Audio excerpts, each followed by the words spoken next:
Olá pessoal, tudo bem?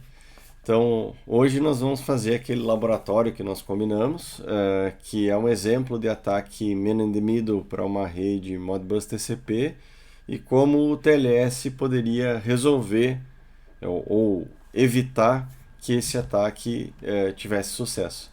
Então, vamos lá. Então, pessoal, para criar um cenário de um ataque bem simples a uma comunicação Modbus, nós vamos utilizar três máquinas virtuais, né? Então, essas máquinas vão se chamar Alice, o Bob e a Mallory, né? Então, a Alice vai ser a máquina virtual que vai ter o servidor Modbus, né?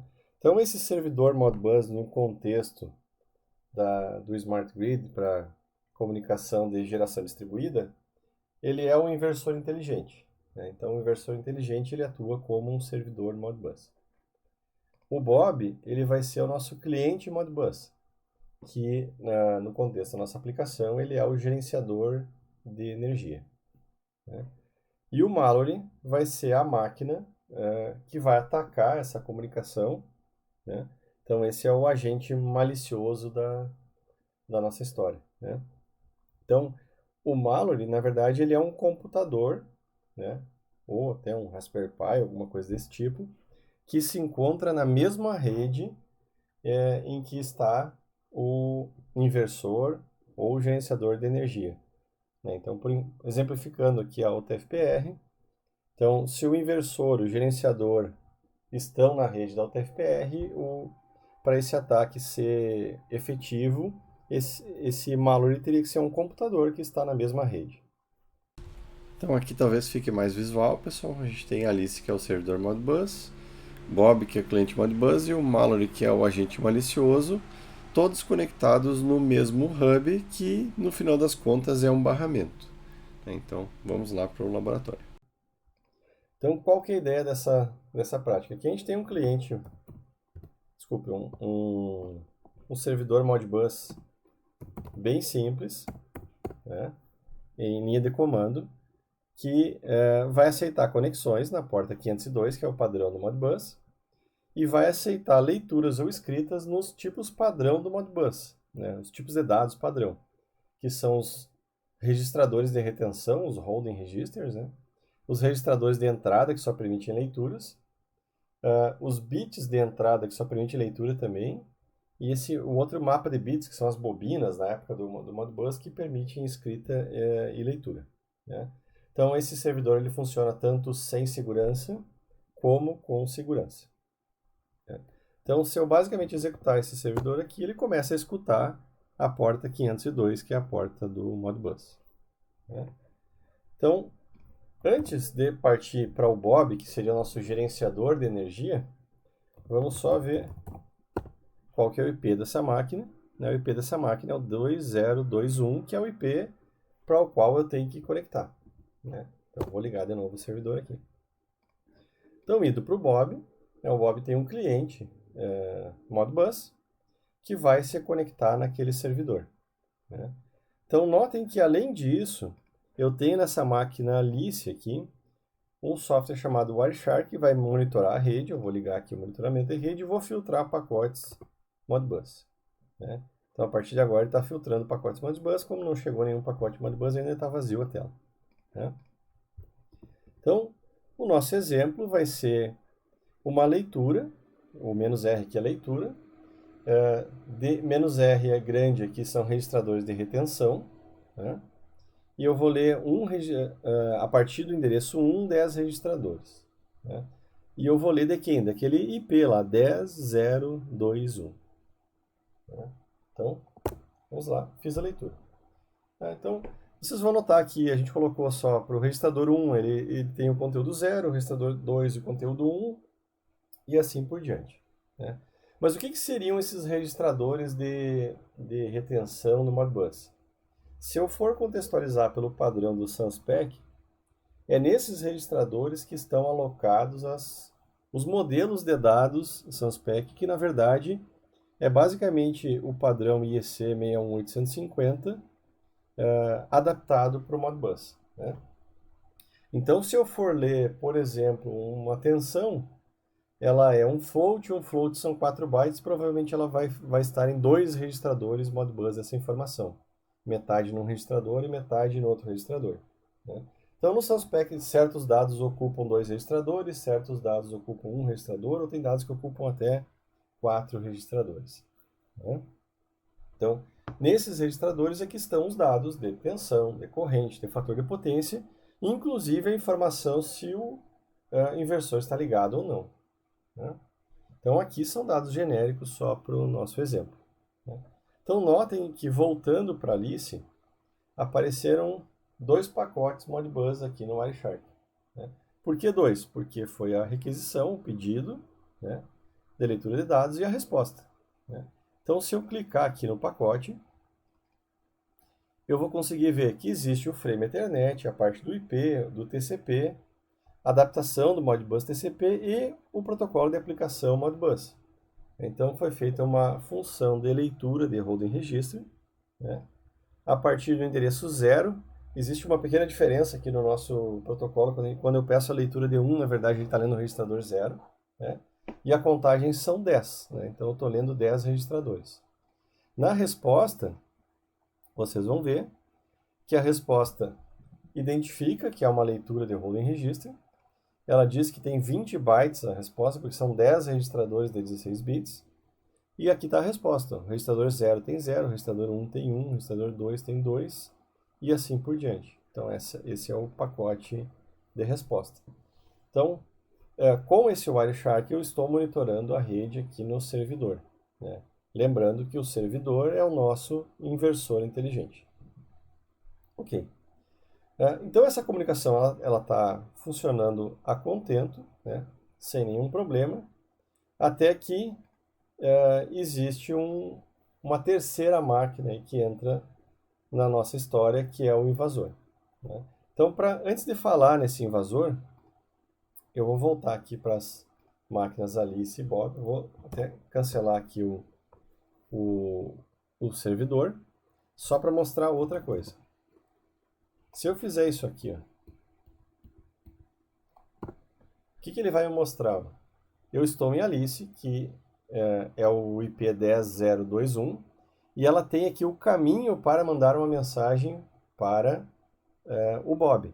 Então, o endereço do Bob é 10022, que é o nosso gerenciador de energia, e esse aqui é o endereço MAC, para qual eu mando um pacote quando eu estou mandando um pacote para Bob.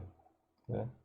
Como é que eu sei que isso está certo, né? Que esse é de fato o MAC de Bob? Então aqui está o MAC de Bob. Então 0800276885B. Voltando para a Alice. Ó. Então exatamente esse é o endereço MAC de Bob. Se eu for para Bob e fizer o mesmo comando, né, que é esse IPNI, eu tenho o IP de Alice e o endereço MAC de Alice, né, que termina com 33B35E2. Voltando para Alice, ó, de fato esse é o MAC do computador Alice, que é o nosso o Alice é o servidor, então o inversor inteligente. Né?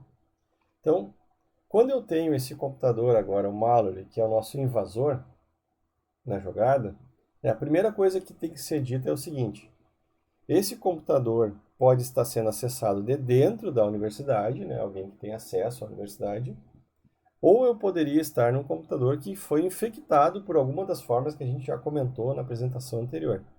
Então, eu infectei o computador, eu dei uma porta de entrada para o invasor, ele invadiu esse computador e a partir desse computador ele vai fazer o ataque. Então, esse é o contexto de malware. Né? Então, ao executar esse script aqui, ele pede a senha porque ele tem que ser executado como superusuário. Né? A partir daqui eu começo a fazer um ataque. Né? Eu vou abrir um outro terminal aqui.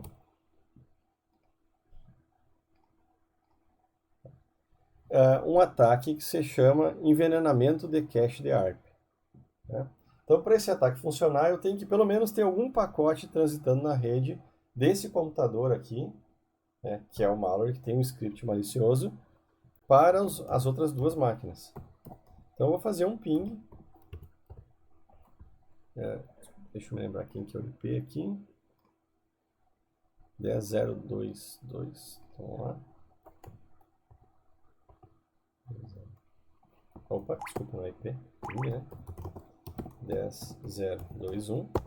Então eu pinguei Alice e pinguei em Bob. Ao pingar em Bob eu já fiz um ataque, né?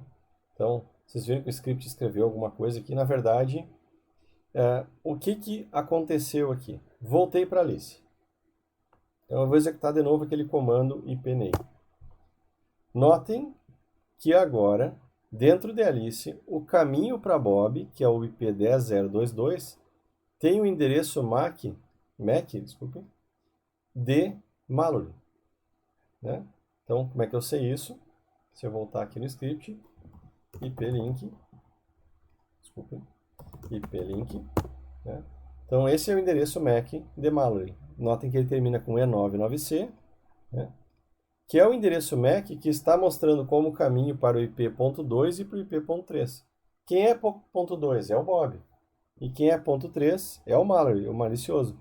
Notem que é o mesmo endereço MAC para os dois IPs. Então significa que o nosso ataque teve sucesso. Se eu for em Bob, provavelmente a mesma coisa aconteceu, né? Notem que o caminho para Alice ou para Mallory tem o mesmo endereço MAC, né? Então esse é um ataque feito pelo protocolo ARP, né? E notem que a gente bagunçou aqui o cache de endereço MAC que associa o roteamento aqui do endereço IP dentro da nossa rede, né? Então, com isso, quando Alice ou Bob forem comunicar entre si, em vez de enviar um pacote de Alice para Bob ou de Bob para Alice, sempre os pacotes vão ir para esse endereço MAC, que na verdade é o endereço MAC de Mallory, né? Então, se eu ligar o Wireshark aqui em Mallory, né, e começar a filtrar por Modbus, né, agora tem um filtro por Modbus, e eu voltar aqui para Alice, ó, e voltar ao servidor. Vou ligar o servidor de novo. E vou fazer uma conexão aqui. Eu vou fazer uma leitura. Bob vai ler Alice, né? Então o gerenciador de energia está lendo um pacote lá em Alice, que é o nosso inversor inteligente, tá? E notem que a leitura aconteceu exatamente ela acontecia antes do ataque, né? No entanto, notem também que os pacotes Modbus passaram por Mallory, né? Então eu estou na máquina Mallory aqui, ó. Notem que tanto a pergunta, né? Se eu abrir a pergunta, é a mesma pergunta, ó, 10 registradores, quanto a resposta, né, elas passaram por Mallory. Então, até aqui, eu não fiz nada de malicioso, simplesmente o que aconteceu aqui no final das contas? Como o endereço MAC de Mallory está atribuído ao IP de Alice, essa leitura aqui ela não foi para Alice, ela foi para Mallory, que recebeu o pacote e entregou esse pacote para Alice. Alice, quando respondeu, não respondeu para Bob, respondeu para Mallory, e Mallory encaminhou a resposta para Bob. Então, a princípio, nem o gerenciador de energia, nem o inversor inteligente sabem que tem alguém no meio. A comunicação funcionou a contento. Eu pedi para ler tal registrador, imagine que isso fosse tensão, fator de potência. Pedi para ler essas informações e elas voltaram correto, dentro de um range normal aí de tensão ou de corrente ou de fator de potência. Tudo certo até esse momento. Mas eu já tenho os pacotes passando por Mallory, né? Então, agora imagine que eu vou trocar o script aqui, né? Então, eu tinha esse script executando, eu vou trocar o script. E agora esse script que está aqui, ele é um script um pouco mais malicioso, né? Então, o que ele vai fazer? Ele vai modificar a leitura dos pacotes que estão sendo lidos lá por Bob, né? Então, só para garantir que está tudo certo, eu vou fazer os pings aqui que eu fiz da outra vez. Ok, tá? Então, estou com o meu script pronto.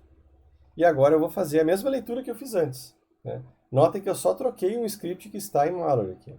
Então, eu vou lá em Bob, que é o meu gerenciador de energia, e vou fazer uma leitura. E notem que a leitura foi tudo zero. Né?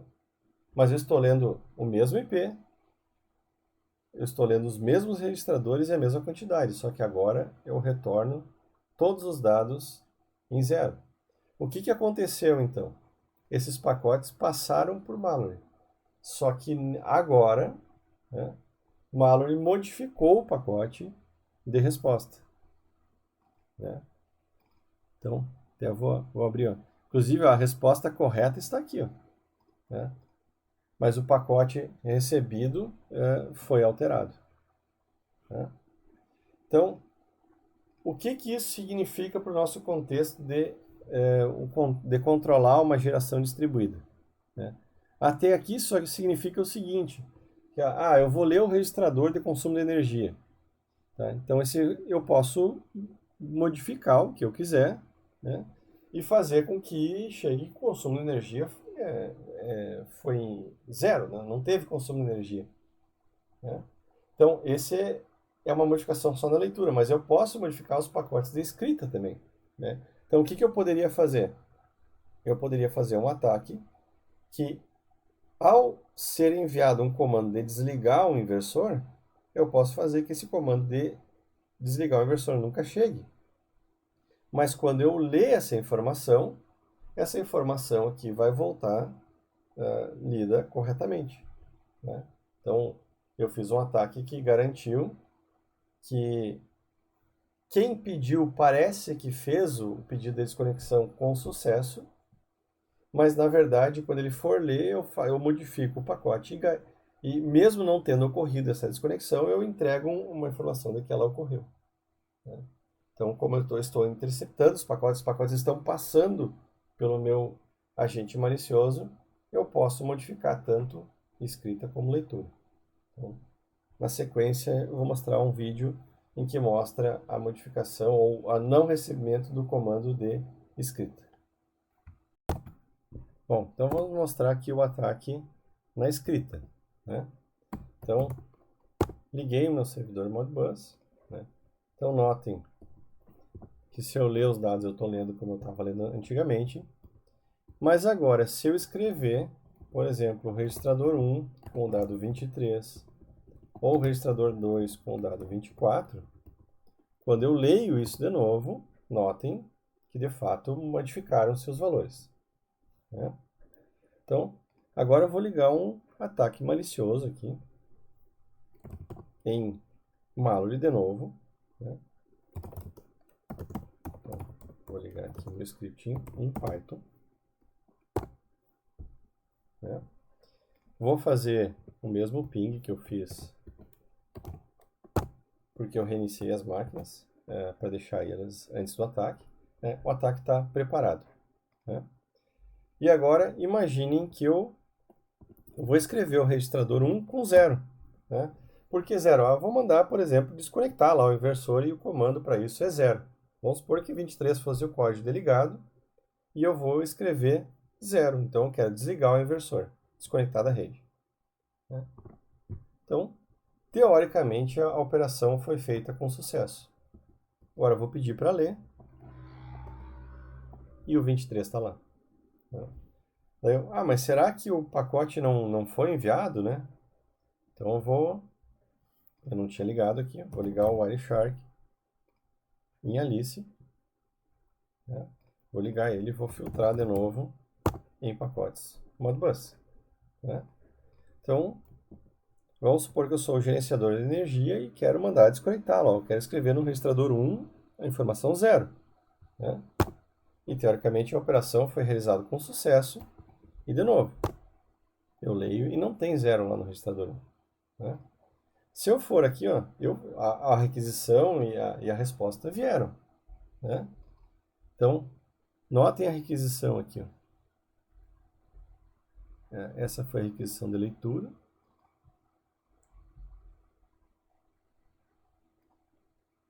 Né? A requisição da escrita nem chegou. Né? Então, a única coisa que eu tenho aqui é a leitura. a escrita, não chega, ó. Não tem pacote trafegando. Tá? Vou trocar de registrador aqui. Ó. Nada acontece, ó. Não tem pacote chegando em Alice lá, que é o meu inversor inteligente. Agora, se eu faço uma leitura, trafegou pacotes. Né? Então, o que Mallory está fazendo com o Bob? Né? Então, Mallory recebeu o pedido de escrita e devolveu uma resposta como se tivesse ocorrido a escrita, mas esse pacote nunca chegou lá no meu gerenciador, desculpe, no meu inversor inteligente.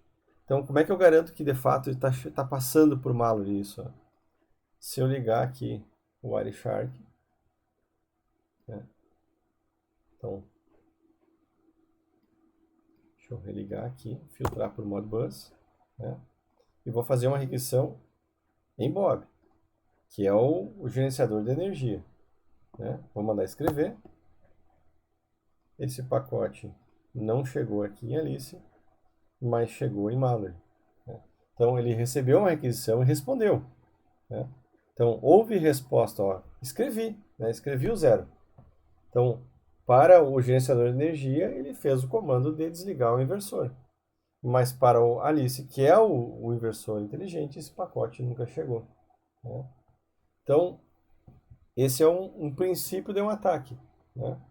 Só que daí eu vou ler, né, como eu li agora, e eu vou ver, né, que essa escrita não aconteceu, porque a leitura ele está deixando passar. Né? Então não tem 0 lá. Então, se eu unir o ataque passado, que é mudar o que eu estou lendo, com esse ataque de escrita, eu consigo fazer o gerenciador inteligente pensar que desconectou o inversor, mas de fato essa desconexão não aconteceu.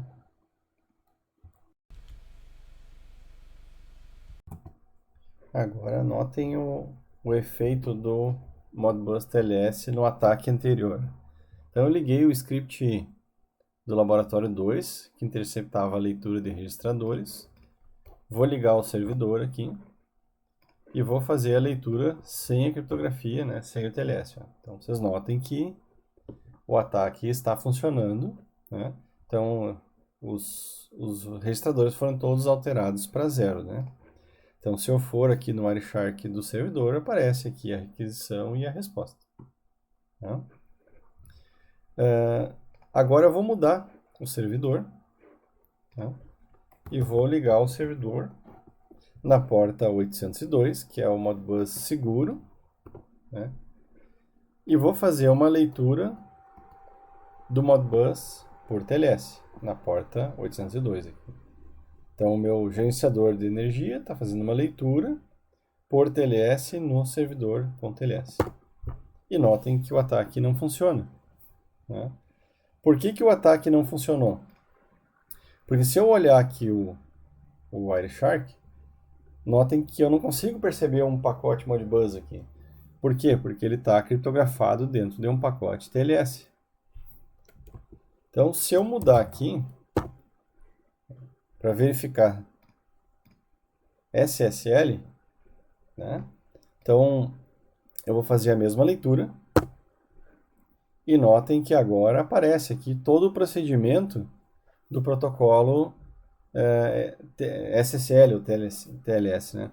Então, eu tenho o hello do cliente, o hello do server, aqui tenho o início de uma sessão TLS, aqui estão os dados da aplicação. Notem que nem toda troca de mensagem está aqui, né? Tem certas mensagens que são mensagens TCP. Eu não deixei aberto aqui porque eu tenho as mensagens do ARP aqui no meio, né? Então vai ficar difícil de ver. Então, existem algumas mensagens aqui, além das mensagens TLS, que são mensagens TCP. Então, notem que para enviar um dado por Modbus TLS, eu tenho muito mais trânsito de pacotes pela rede. Né? Isso a gente sabia que ia ter esse impacto, né?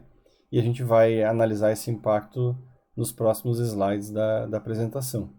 Mas eu consegui evitar o ataque que estava ocorrendo pela essa terceira máquina aqui, Mallory. Né?